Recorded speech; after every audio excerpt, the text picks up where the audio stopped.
বন্ধুরা হ্যালো, চলে এসেছি আজকে ক্যারামেল টিয়ের রেসিপি নিয়ে। আমি চায়ের পাত্রের মধ্যে চিনি আর পানি দিয়ে একটু ক্যারামেল করে নিচ্ছি। এই যে দেখো করেছি। এখন হচ্ছে চুলাটাকে ঝালিয়ে নিচ্ছি। এই তো 1 2 3। মরার চুলা জ্বলেই না, ধুরু। এই তো জ্বললো। এখন হচ্ছে আমি চুলার টেম্পারেচারটা সেট করে নিচ্ছি।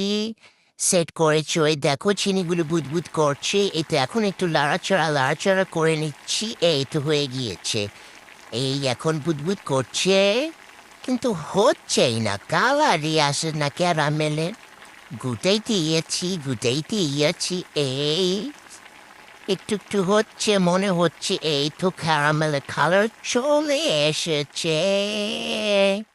এই তো এখন এটার মধ্যে আমি একটু মিল্ক অ্যাড করে দিচ্ছি, মানে দুধ। এই তো দেখেছো কেমন একটা কালার চলে এসেছে। এই তো এটার এখানে মধ্যে এখন একটু পানি অ্যাড করে দিচ্ছি।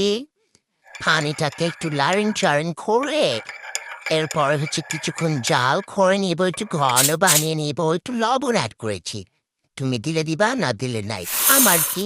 এই তো চা পাতা দিয়ে দিচ্ছি, টকবক করে। এটা বুদবুদ করছে। এই তো পরিমাণ মতো করে দিয়েছি চা পাতা। এখন এই তো একটু ঘুরিয়ে পাতিলটি ঘুরিয়ে নিচ্ছি। সুন্দর লাগছে, মনে হচ্ছে ভালোই হবে। এই তো হয়ে গিয়েছে। ছাঁকনি দিয়ে ছেঁকে নিচ্ছে। ছাঁকনিটা কিন্তু অ্যাকচুয়ালি আমি ব্যবহার করি না, সেটা ব্যবহার করে একটু কালো।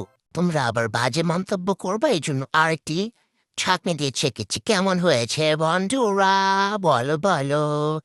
এই তো এবার ভুগি চুগি একটি ব্রেড টোস্ট দিয়ে আমি এটাকে সার্ভ করেছি। এখন আমি খেয়ে ফেলবো। টাটা।